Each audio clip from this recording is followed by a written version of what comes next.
Hello and welcome back to the DrSnowBrainHealth show, where we talk about your brain health, how to improve your brain health over time, and some great best practices and solutions to improving your brain.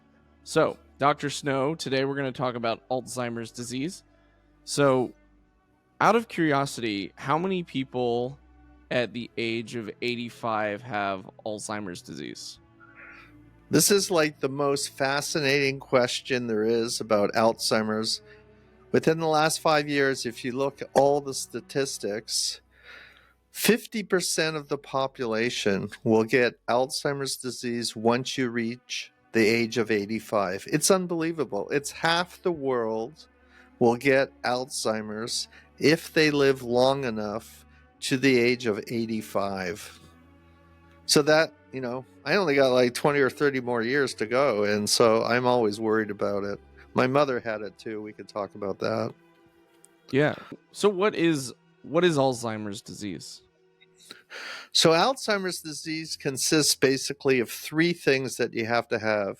One is the accumulation of plaques in your brain, which starts in your 20s, and they're called amyloid plaques. They look like Swedish meatballs in the brain, and basically they're in between neurons in different areas like hippocampus, frontal cortex, and they consist of a protein called beta amyloid protein.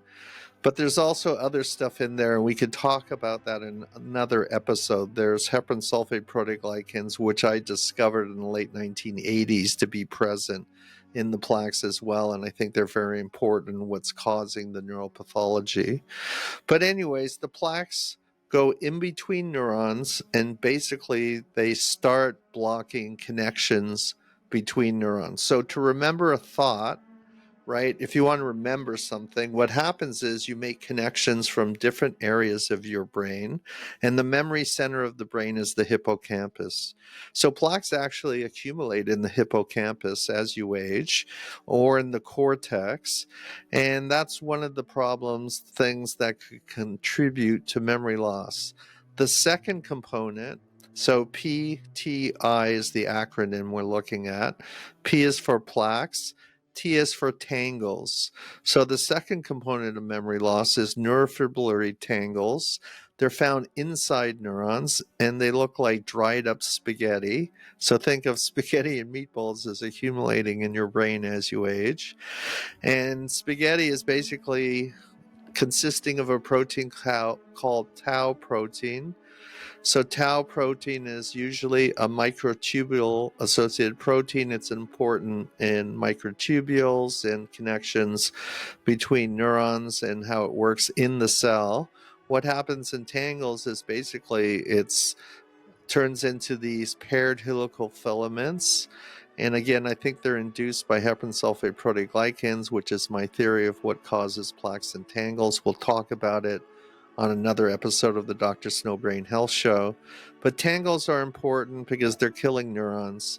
And basically you're losing neurons by dead tangles, and the neuron basically dies. So you have plaques in between neurons, you have tangles inside neurons. And you could come to autopsy and have tons of plaques and tangles in your brain, and you may not have memory loss, and the reason is because you don't have the third thing in PTI, and I stands for inflammation. Neural inflammation is now becoming very important with plaques and tangles for causing memory loss and dementia and Alzheimer's disease. 100% of the patients who have Alzheimer's disease will have all three in their brain: plaques, tangles, and inflammation. But you could have people who come to autopsy and they only show plaques and tangles. If they don't have neural inflammation, they may not develop the clinical signs of Alzheimer's disease. What are the clinical signs of Alzheimer's disease? Memory loss, repeating questions, not knowing where your house is, not knowing the street where your house is. I actually remember a story where it was a cousin of my parents, and I was a young kid, and they were driving home. All of a sudden, he started forgetting where he lived. So get this, he didn't know where he lived. We didn't know how to get to his house. He had the earliest signs of Alzheimer's disease, and later on in a few years, he developed full-blown Alzheimer's. So in his brain, he had plaques, tangles, and inflammation, no doubt about it. So how have we determined that 50% of the population have memory loss by the age of 85? Well, it's basically, looking at the statistics, epidemiological studies, where they're either looking at the brains and, in Alzheimer's disease research, I was part of the University of Washington Alzheimer's Disease Research Center, and we got our research by actually getting the brains of people who died of Alzheimer's, and we tried to get the brain out in 4 to 6 hours very quickly. I was part of on-call unit, and I would come in and basically we freeze the brains. Half the brain is frozen, half of it is in paraffin for sections, and they do a lot of research looking at what's going on in the brain. So, across the United States, there's all these Alzheimer's disease research centers. There's probably over 100, and they're at different universities, and all they're doing is taking the brains of Alzheimer's for research. And so there's so many statistics on this. And now within the last, we talked about this in some other videos, within the last 5 years, there's PET imaging, so you can actually see plaques and tangles in live patients. Basically, if I went to, let's say, UCLA Medical Center, and my doctor said, look at his plaque load and tangle load and see if he may be getting some of the signs of Alzheimer's. So we're looking for plaques and tangles. They actually inject you intravenously with a radio label, and it goes right into your brain. And if you have plaques or tangles, if you have plaques, it's going to bind to it. If you have tangles, it'll bind to it, and then it lights up red. And a neurologist will be standing on the other side while you're doing PET imaging, and he can actually see the plaque load, and they can quantitate it, the plaque and tangle load. It's quite amazing, actually. Within the last 5 years, this technology has been around. And, many years ago, when I started doing research on Alzheimer's, probably over 30 years ago, nobody could see this in live patients. There's no way. And so they were working on this for like 20 years, 25 years to figure it out. They developed some animal models. So there's actually genetically engineered mice called transgenic mice, and they overexpress a protein called the beta amyloid protein, which is basically a larger protein that gets clipped and then forms the small beta amyloid protein that's in plaques. And these mice, as they age, they start getting plaques in their brain. So a lot of the biopharmaceutical companies use this as an animal model. And guess what? They start getting memory loss.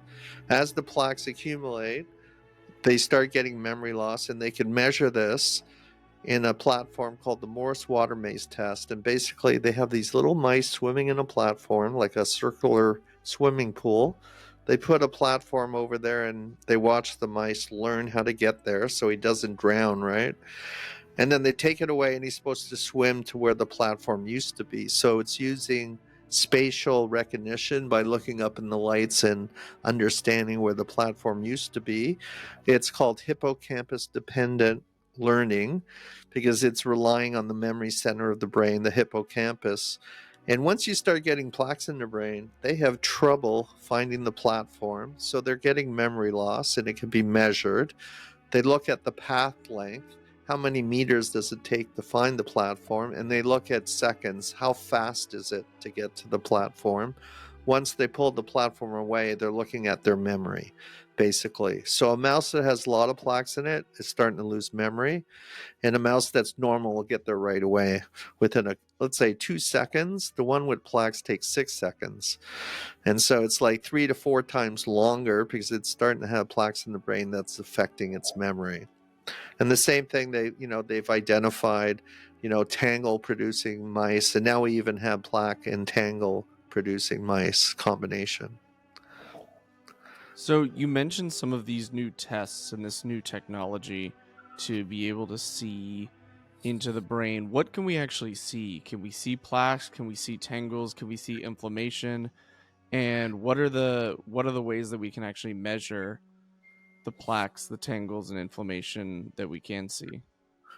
So basically, you don't see like a ball of plaques or tangles. It just lights up red. So that's where the radioactive dye that is specific to plaques will light up in different regions of the brain will turn red.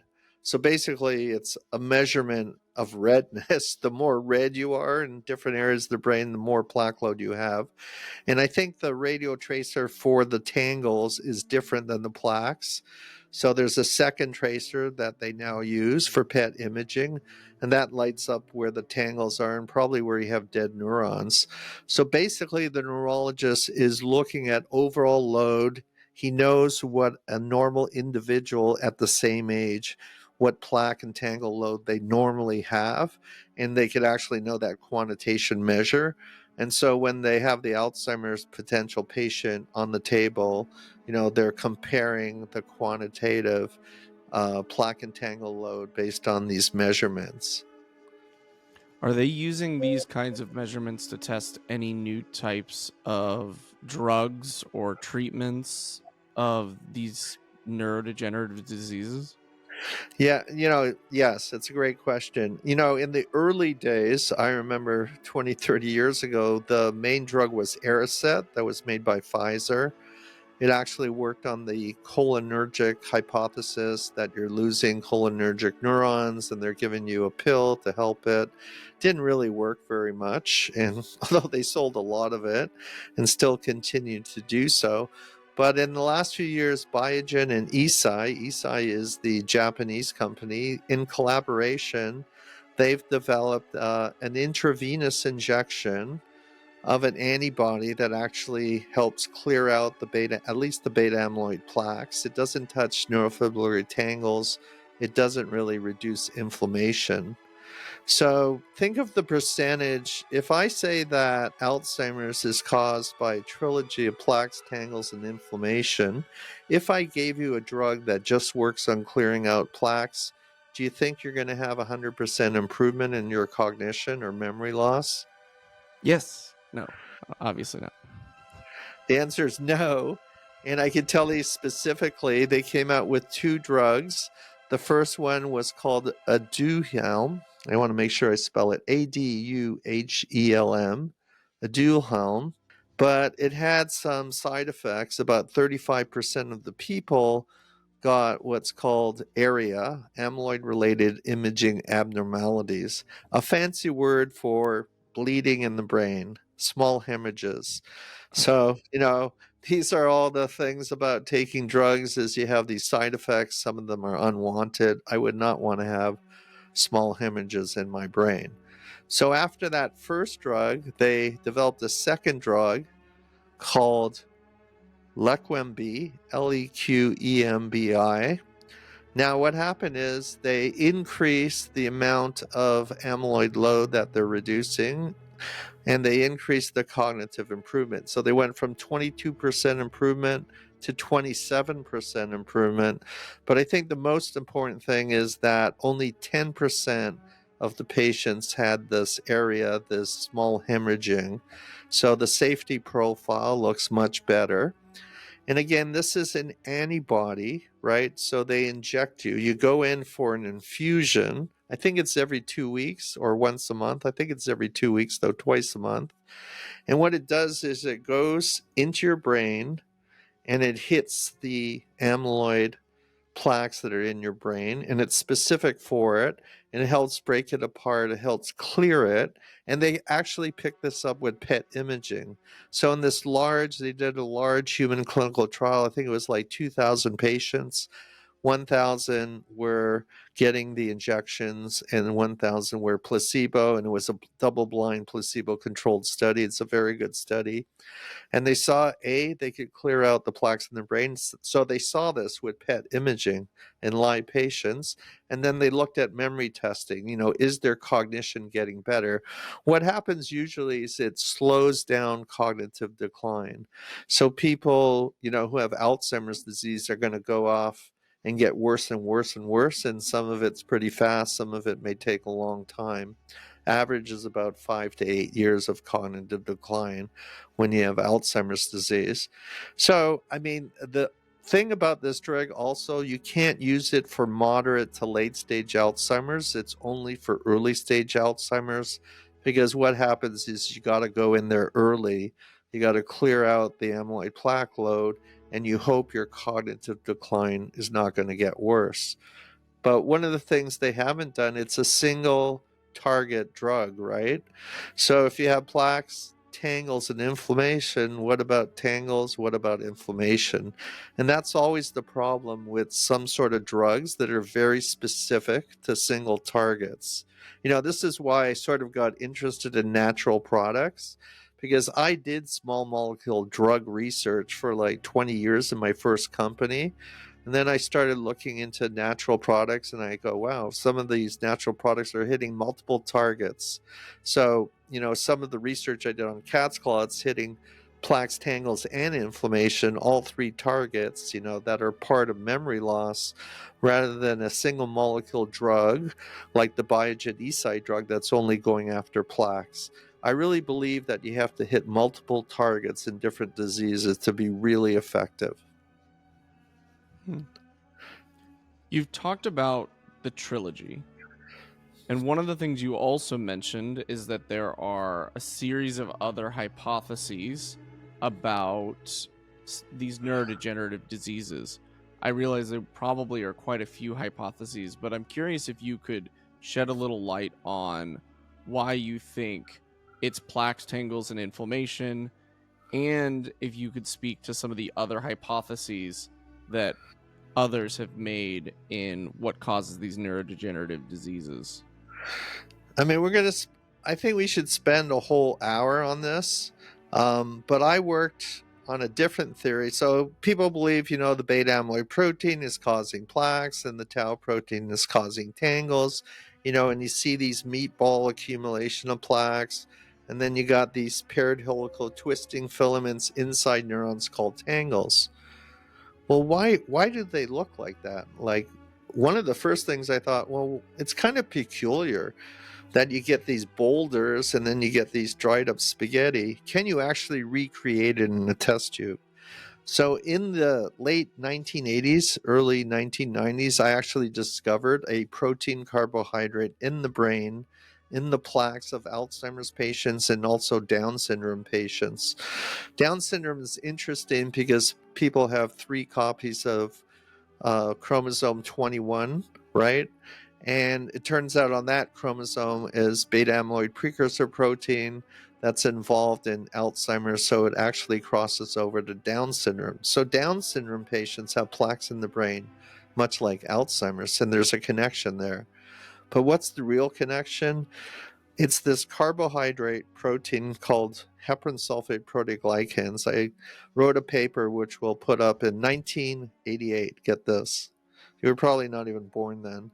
So I published this major paper. I discovered this proteoglycan carbohydrate, and I started looking in the plaques of Alzheimer's disease, and it was everywhere. And then it was in the tangles, right? It was even in the blood vessels where there's amyloid called cerebral vascular amyloid that occurs in Alzheimer's disease. And then I worked with Dr. Stanley Prusiner, who went on to win the Nobel Prize in Medicine for his work on mad cow disease, prion diseases. And these prion diseases also have rare instances of plaques in the brain in cases called Creutzfeldt-Jakob disease, Gertzmann-Straussler syndrome. I'm sure you've heard of these, and animal scrapie. And so they have plaques in the brain. It's a different protein, right? Prion protein. But what's the common constituent? Heparan sulfate proteoglycans are there too. So we figured out a way, and we'll talk about this on another video, how to recreate amyloid plaques in a test tube. And basically you add beta amyloid and then you add heparan sulfate to it. If you take tau protein, we could recreate the paired twisting helical filaments in a test tube. You take tau protein and heparan sulfate. You put them together, it spontaneously forms tangles that look almost identical to what you see in the Alzheimer's brain. So I've been working on different types of misfolded proteins for probably 30 years, and I could show you in every instance the heparan sulfate's there, and it's not only there in the disease pathology, but it's there very early. And when I did my PhD in pathology at Queen's University, we were working with an animal model of a different type of misfolded protein disorder. It was called AA amyloidosis. It's pretty rare, but the plaques, instead of in the brain, it's throughout your body. It's in the kidney, it's in the liver, and people die of kidney failure or renal failure. So anyways, there was a very good mouse model to reproduce it, and you could actually make plaques start appearing in the spleen, actually spleen, liver, and then kidney. And guess what? We saw the heparan sulfate proteoglycan there. And also we saw the gene expression for the heparan sulfate proteoglycan come up before any of that amyloid misfolded protein comes up. So it's almost like the problem is overexpression of the heparan sulfate and what's going on in the aging brain. I think that it changes as you age in the brain. It's not a static molecule. It changes by the environment. So we'll get into this later. And I wrote a major paper a couple of years ago, 2021, in Frontiers in Aging Neuroscience, and it's basically the unifying hypothesis of Alzheimer's disease. I could explain everything you see and all the other theories put together based on the accumulation of heparan sulfate proteoglycans, including, some people think gut mite bacteria and beta amyloid is a peptide that's accumulating in the brain. The microbial hypothesis, which is basically your gut flora, is help causing what you see in the brain. Every other theory it's due to the presence of the heparan sulfate proteoglycan. So we could talk about that, but I believe we're going to do an episode on what really causes Alzheimer's disease, and we'll get right in. I'll teach everybody who is not a scientist how to understand this. I think it's really interesting, and I also recognize that this isn't just a series of theories for you. This is actually something that you've experienced. You mentioned near the very beginning of the episode that your mother had Alzheimer's disease. So I'm curious if you could speak to that experience, what it was like to be a brain researcher, a health researcher who also was wrestling with this with your own mother. Yeah, it was quite unbelievable, to tell you the truth. And I watched it all happen. What happened with my mother is that, first of all, my father died, and then my mother was alone. Okay, so it's good to social interact. And my father used to take out my mother. They used to go out and have a lot of friends, go to dinners, all this kind of stuff. Then my father died, my mother lived alone. And I could see that her memory was getting worse and worse. And she was saying, I have so many things on my head, and I never really paid attention to this, right? So I'm studying Alzheimer's disease my whole life. And then she starts getting worse. Every time she lived in Toronto, so I would fly from Seattle to Toronto. It's like a 6-hour flight. It was a big deal. And I would visit my mother, and every time I saw she was getting worse and worse. At this time, she was living at home. So then it got so bad that, she had to walk up and down the stairs, and this is always a problem when someone lives in a house and they're elderly, because if they fall, they break their hip, and she fell a couple of times. And so we said, we have to get her out of the house. And I had a sister too. And we dealt with this, myself and my sister, on dealing with my mother. And it's a financial burden. So how are you going to put her in an old folks home, basically a senior facility? And we had to sell our house in order to do so. So we put her in a senior facility, and it was pretty good for a while. But then her memory was getting worse and worse. And I'm going, I think she's getting Alzheimer's. I mean, it looks like it. She keeps on repeating the same questions. She doesn't know where she is. I would take her out to lunch. She would want to go home and then go this way, make a left turn instead of a right. She would know that, sort of where her home was. And we were going somewhere else, but she didn't understand where are we going. Well, we're going to a senior care facility. It got so bad, and they have hallucinations and don't sleep well. And and the caregiver who was on the couch would come in. She said someone else is sleeping in her room, and I would hear all these stories. And so eventually we had to get her to an Alzheimer's facility. And then it became really expensive. So you're spending about, just for other people to know, it's about 10 to 15,000 a month. We had to sell the house and take all our finances and pour it in to that facility. It was an excellent facility, an Alzheimer's care center. And I'm actually working on a documentary about this because I filmed everything. Every time I would visit my mother over a 3 to 4 year period, every 3 to 4 months, I would go in, I would actually, sneak in an iPhone because I'm sure they didn't want me filming and I wasn't going to announce it, but I wanted to do it anyway to document what I'm seeing with my mother as she's getting worse and worse Alzheimer's disease.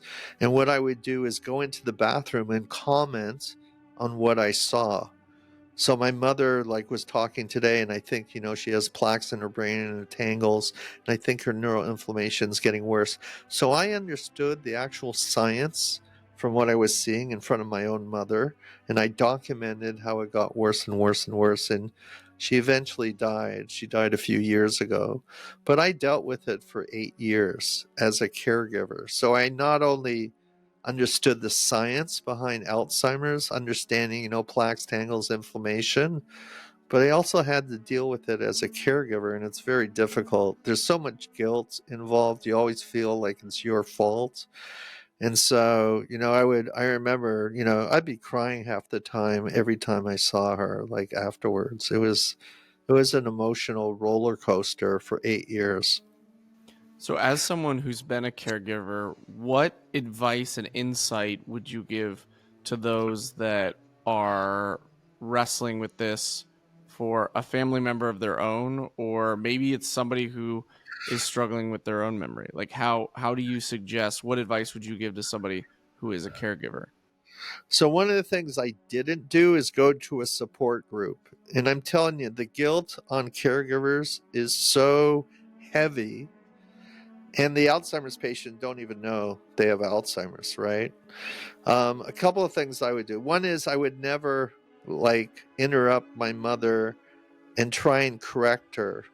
For instance, she thought her husband's alive, and I said, no, he's not, he's dead. And then she started crying like it just happened, and she didn't know it. And I'm going, what a mistake I made. So you should never correct someone. My mother also used to think she's at her grandmother's house and blah, blah, blah. And I stopped correcting her. Don't correct somebody in front of you who has Alzheimer's. That's one of the first things. The other thing is join a support group. So the Alzheimer's Association has caregiver support groups all over the country, probably in most urban cities. And I never went to a support group. And I could tell you, I probably could have. I could have, talked to people about what I'm experiencing, what I'm going through, all the guilt. And, you sit around a table with 20 or 30 of these people who are going through the same thing. It really helps you. And the Alzheimer's Association is very good at putting this together. And you should look up a support group in your city. And I think the third thing that's really hard to deal with is if you're living with an Alzheimer's patient who happens to be your mother or your father, your brother, your sister. It is very difficult to deal with somebody living in your space who has Alzheimer's disease. You know why? They don't sleep properly. They wake up in the middle of the night. They start shifting around. They could walk out the door and run, start walking down the street. You always hear these stories, right? They're finding an Alzheimer's patient wandering off, 2 miles from where they lived in the middle of the night. Like, it happens all the time. So it's a tremendous burden on people in your family. And so I think it's very difficult to live. So if I was living with my mother when she had Alzheimer's, it would be very guilt wrenching, even worse than, I dealt with it before. You mentioned you have film footage and that you're putting together a documentary. What have been the challenges in putting that together? How do you tell that story in a way that is compassionate and but also captures the experience of being a caregiver? It's such a hard decision. Why should I, am I going to put my mother out in the public as she's getting worse in a disease? So the challenge is, do I want to do it? Why would you want to do this? I want to do this because I think her death would really shed light on other people dealing with it and understanding the disease. And if I could put it in such a way, like this is the science that's going on in the brain of these people, so people understand what you're dealing with. Because I don't think people quite understand how bad Alzheimer's disease is. And, you don't see a lot of films of what it's like to be in an Alzheimer's center. I got to tell you, when I was visiting my mother every 6 months in the Alzheimer's center, like I would sit down and have like dinner with her, and there'll be two other people who have Alzheimer's.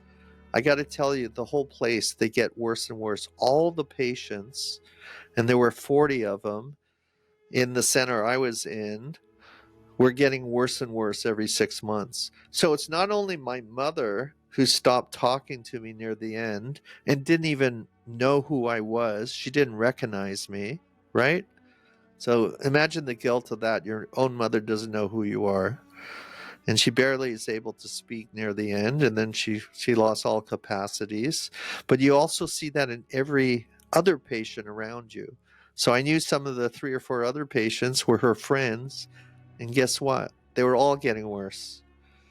And when my mother got worse, 3 or 4 years later, they all got worse. So there wasn't one person in that center who was cured from Alzheimer's disease, who got out of the cognitive decline, who got out of the constant memory loss, not knowing where they are, not knowing who their loved ones are eventually. That's what happens.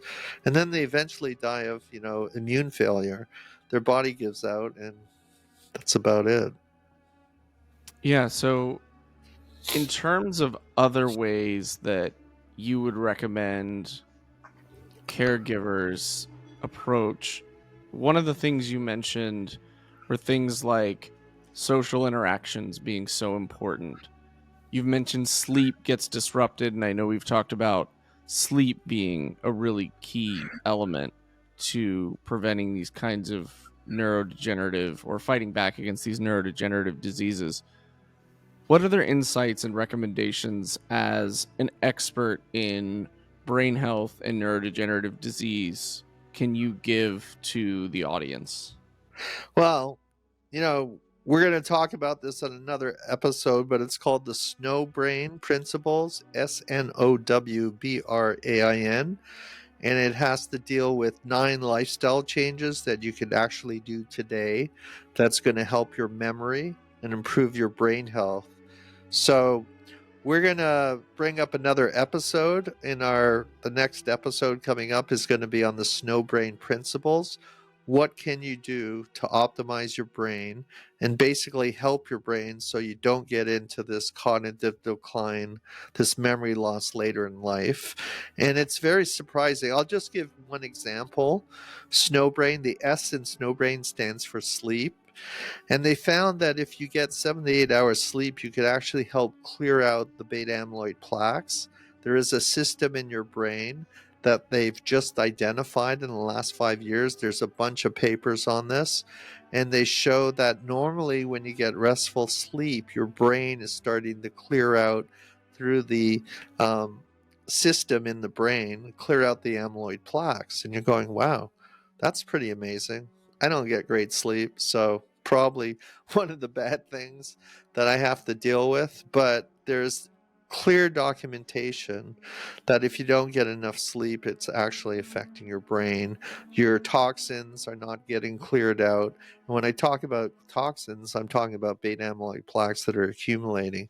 If you get restful sleep, they actually can show, and they did PET imaging, that the brain plaques are getting cleared out. Now, here's one of the problems of brain plaques. Guess what? Turns over every 24 hours.